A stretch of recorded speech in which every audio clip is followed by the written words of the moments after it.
Late afternoon, sailing from Oban to Mull, the second largest island in the Inner Hebrides.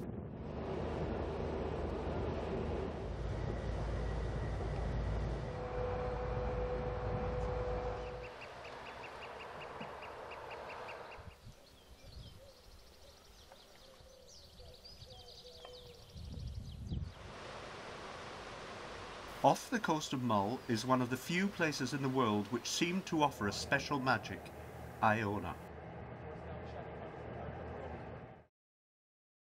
Its rocks are older than life itself. They contain no fossils because there were no living creatures when they were formed. There's a saying that it is not very thin here, meaning that there's not much separation between the past, present and future, this world and the next. It's been a place of pilgrimage for 1400 years, and for much longer than that, a settled place. People have come here in all seasons across the Sound of Iona. They have sailed in ferries and fishing boats, coracles and longships. Some have landed, stayed and made their lives here. The written story of Iona is part legend, part history. In the 6th century, when a missionary Columba sailed here from Ireland with 12 followers.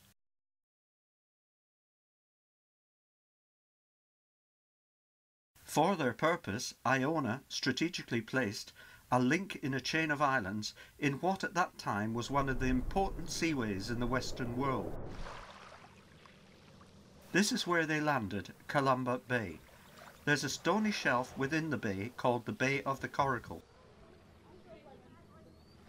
When Columba had ensured himself that his homeland was out of sight beyond the sea, he and his men crossed to the more sheltered side of the island, where they made their settlement, the site of the present abbey. Nothing survives above ground from Columba's time, but the oldest building is a chapel named after Oran, one of his followers.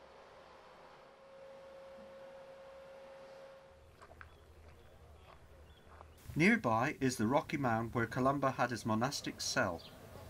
The custom was that each person had his own living quarters, and for Columba this was his place of meditation. Two memorials to that distant past, crosses were shaped and carved and set up here more than 1,000 years ago. Facing east, the intricate patterns of Celtic art, and facing west, images from the Old and New Testament that Columba brought from Ireland. The lords of the Isles were brought here for burial, and so were many kings, among them Duncan and his murderer Macbeth. The Celtic missionaries travelled far into Europe, so eventually they gave way to the Church of Rome, and so it was that one of the Lords of the Isles founded a Benedictine monastery and nunnery here in the early 13th century. What we know for certain is that Iona was no quiet refuge. It was attacked and invaded no less than 6 times in 200 years, first by the Danes, then by the Vikings from Norway.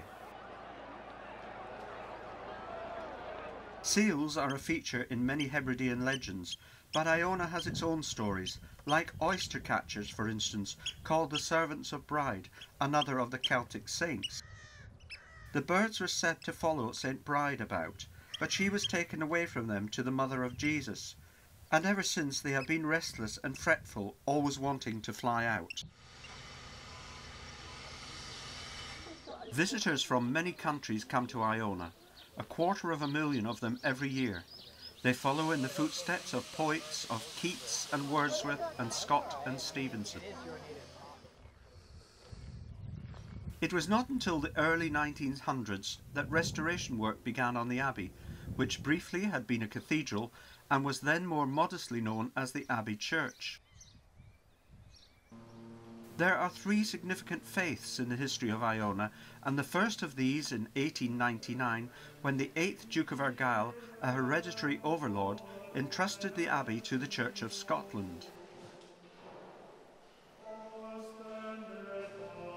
It was to be restored, and when this was done, was to be open to everyone for all forms of Christian worship. Then in 1938 the Iona community was established, and one of its purposes was to continue and extend the rebuilding not only of the abbey, but the medieval monastery alongside.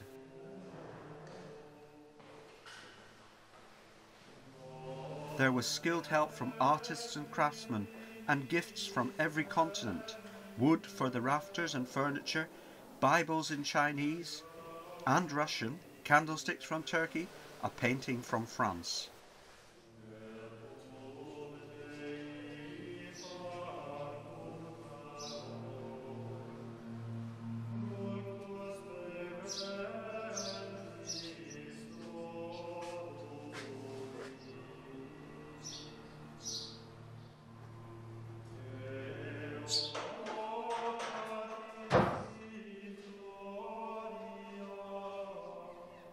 In the cloisters, a sculpture from Jacques Le Tips with an inscription in his own words which says, "It was made by a Jew faithful to the faith of his fathers, for a good understanding of all the peoples of the earth."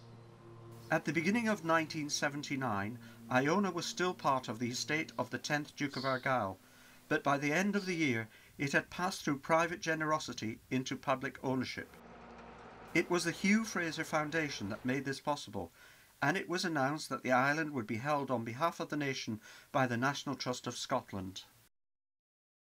The gift would be a memorial to Lord Fraser of Allender.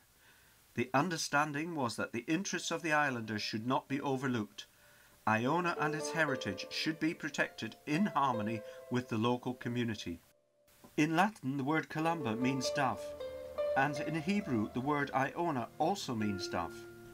And today doves still make their home at the abbey. "Do not be deluded," said a Scottish poet.